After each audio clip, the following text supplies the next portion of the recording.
Dan saya juga orang yang mencari tahu siapa pembuatnya. Kalau hari ini Jokowi diyakini oleh kami itu palsu ijazahnya, artinya ini ada pembuatnya. Pembuatnya itu kami tahu gitu loh. Hari ini geger terungkap siapa pembuat dugaan ijazah palsu Jokowi. Ijazah Jokowi ternyata benar-benar dibuat di Pasar Pramuka. Itu menurut Rustam Effendi. Berdasarkan investigasi saya, terciptanya ijazah palsu Jokowi ini salah satunya adalah campur tangannya mantan ketua KPUD Solo.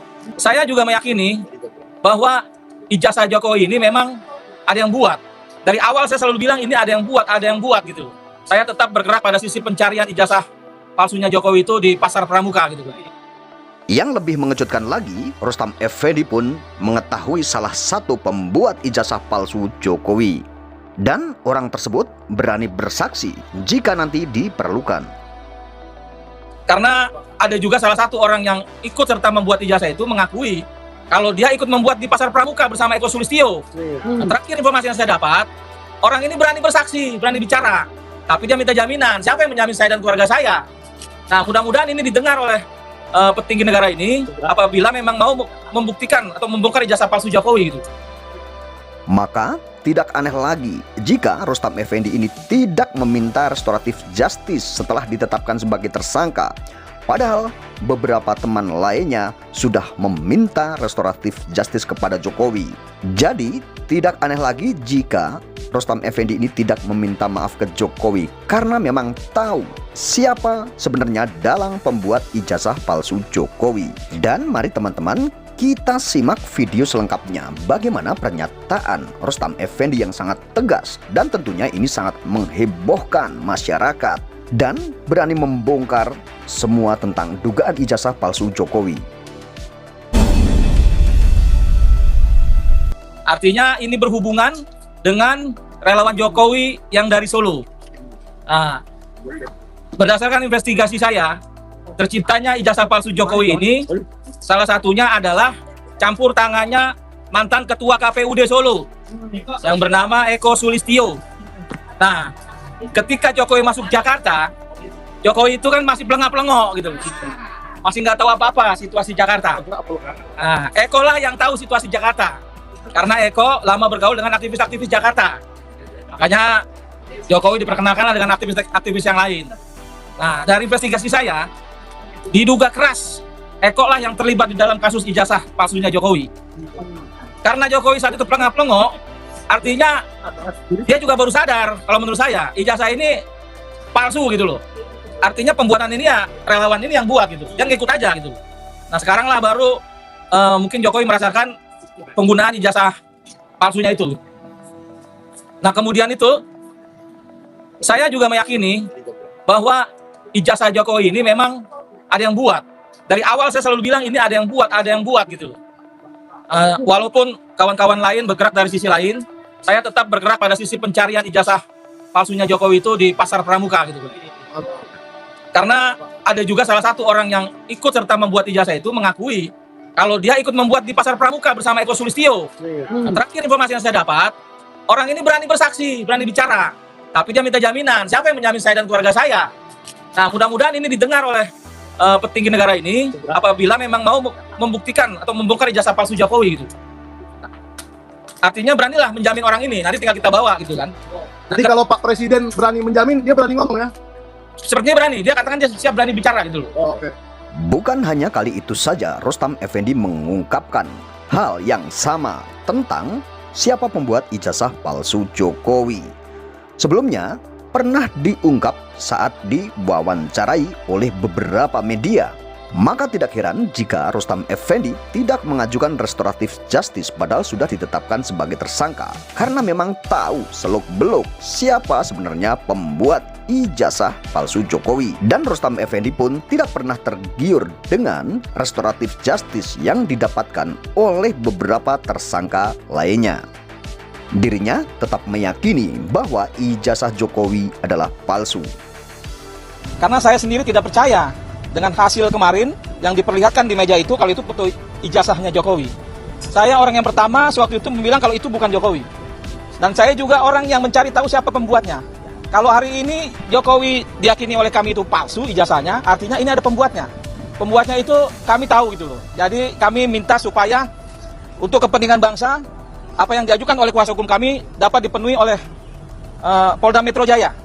Saya nggak panjang lebar, saya akan terus berjuang dan kami bersama dengan Bang Roy Suryo, Bang Rismon dan Dr. Tifa dan lawyer lainnya untuk mendukung membongkar ijazah palsu Jokowi yang saya meyakini bahwasanya foto itu bukan fotonya Jokowi.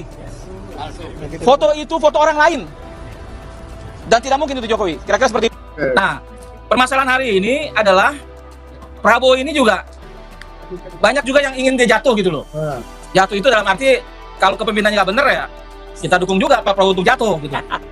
Tapi kemudian ada orang yang ingin menjatuhkan, dalam arti saya lebih melihat yang menjatuhkan ini wakilnya gitu loh. Jadi Pak Prabowo berhati-hatilah dengan wakilnya ini.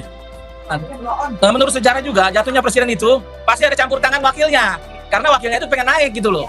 Nah, untuk melemahkan gerakan-gerakan wakilnya ini, saya sarankan Prabowo harus bersifat netral. Kalau memang dapat dibuktikan Jokowi berijazah palsu, saya berharap Prabowo berani menangkapi Jokowi.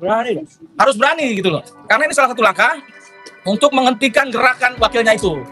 Harus berani. Nah, kata Pak Narko, Pak Prabowo harus berani. Udah 2 tahun kita menunggu gitu. Karena yang memilih Prabowo itu kan bukan Jokowi, rakyat. Jadi hari ini Jokowi itu udah lemah. Jokowi itu bukan siapa-siapa.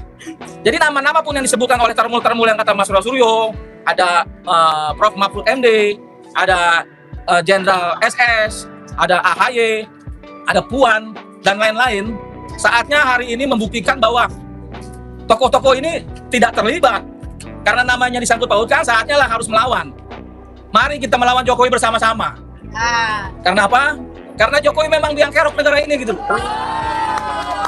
Jokowi lah yang merusak negara ini. Jadi ini cara mudah untuk menghentikan dinasti Jokowi. Yang kemungkinan nih Gibran akan mencoba untuk jadi presiden, Kaisang juga, mungkin nanti cucunya. Nah, analisa saya, investigasi saya di lapangan, Jokowi masuk Jakarta ini melalui relawan-relawan yang beraliran kiri, yang diduga ada organisasi terlarang lah saat tempo hari gitu loh. Nanya bang, termasuk Andi Aswan nggak di situ? Andi Aswan ini saya kurang tahu dia apa kiri apa kanan nih kan. Tapi artinya Andi Aswan kalau ketemu saya selalu kabur gitu kan. Lanjut. Ada yang disembunyikan kan gitu. Nah, oleh karena itu saya meyakini betul bahwasanya foto ijazah itu bukan fotonya Jokowi. Jadi untuk institusi Polri, untuk kejaksaan harus berhati-hati menangani kasus Mas Roy ini. Menurut saya foto yang di ijazah itu kalau lihat kumisnya lebih mirip Mas Roy Suryo, Wah. bukan Jokowi gitu loh. Jadi Apa itu foto Jokowi ditempel kumis Pak Roy? jadi polisi saya berharap hati-hati menangani kasus ini. Apabila kasus ini disalahgunakan oleh polisi, ini berisiko rakyat akan melihat polisi lebih baik dibubarkan. Nah, berdasarkan masa lalu polisi yang dibuat menjadi partai coklat, banyak kisah-kisah kelam saat itu. Saya melihat inilah salah satu cara polisi atau langkah polisi memperpanjang penanganan ini karena dia tidak mau salah langkah. Artinya dia tidak mau lagi kejadian seperti KM 50. Banyak yang meninggal di rezim Jokowi. Nah, mudah-mudahan polisi hari ini lebih benar-benar berjuang pada keadilan. Saya berharap polisi tidak lagi di bawah ketiaknya Jokowi gitu loh. Karena ketiak Jokowi itu udah bau asam. Jadi jangan lagi di bawah ketiak Jokowi. Polisi harus mandiri. Polisi harus berpihak kepada kebenaran. Kasus Bawaslu lagi. Jadi saya rasa polisi sangat berhati-hati untuk menangani kasus ini. Kanjuruhan lagi. Saya yakin polisi tidak akan sembarangan. Justru saya melihat polisi nantinya akan menangkap Jokowi. Kita sudah melihat dan menyimak beberapa cuplikan video yang sangat menarik. Bagaimana kabar kalian semua? Tentunya kalian setelah melihat cuplikan video-video di channel ini, tentunya kita semua bisa menilai dan sebenarnya bagaimana dengan keadaan ijazah Pak Jokowi itu yang diduga memang benar-benar palsu. Nah, dari sini kita bisa melihat pernyataan-pernyataan dari Rustam Effendi yang mengatakan bahwa Rustam Effendi memang mengetahui siapa pembuat ijazah palsu. Dan di beberapa cuplikan tadi, Rustam Effendi selalu konsisten mengatakan bahwa memang ada pembuatnya. Ijazah Jokowi tersebut dibuat di Pasar Pramuka. Itu kata Rustam Effendi. Tentunya hal ini bukan hal yang sangat mengejutkan ya kalau buat saya sendiri ya, karena memang Rustam Effendi ini sudah menyatakan berkali-kali di beberapa media, bahkan di beberapa keterangannya di beberapa video pun sama, tetap konsisten bahwa mengatakan tahu siapa pembuatnya. Akan tetapi memang ada hal yang sedikit mengagetkan juga ya, bahwa memang ada si pelaku yang menurut Rustam Effendi ini juga ikut membuat, itu mengakui kepada Rustam Effendi dan siap menjadi saksi jika diperlukan, akan tetapi minta perlindungan, keamanan, dan tentunya salah satunya terhadap keluarganya ya. Karena ini bukan hal yang sangat main-main, ini bukan hal yang biasa. Jika seseorang tersebut yang terlibat, yang diduga membuat ijazah atau ikut membuat ijazah palsu Jokowi dugaannya, itu jika berani membongkar, tentunya resikonya juga akan tinggi, dan kita tahu sendiri siapa yang mereka lawan. Yang mereka lawan adalah penguasa, tentunya tidak main-main. Mau melawan penguasa, tentunya kita tidak semudah itu untuk membongkar sebuah kebenaran, walaupun atau jika memang itu benar, memang suatu kebenaran bahwa ijazah tersebut memang diduga dibuat di Pasar Pramuka atau memang sengaja diduga dilakukan pemalsuan atau dibuat palsu atau dicetak ulang ijazah tersebut, dan berani membongkar ya, yang tahu atau yang membuat itu berani membongkar, ini bukan main-main. Mereka juga akan tahu konsekuensinya seperti apa dan apa sebenarnya yang nantinya akan dialami dan akan yang terjadi sudah diperhitungkan matang-matang.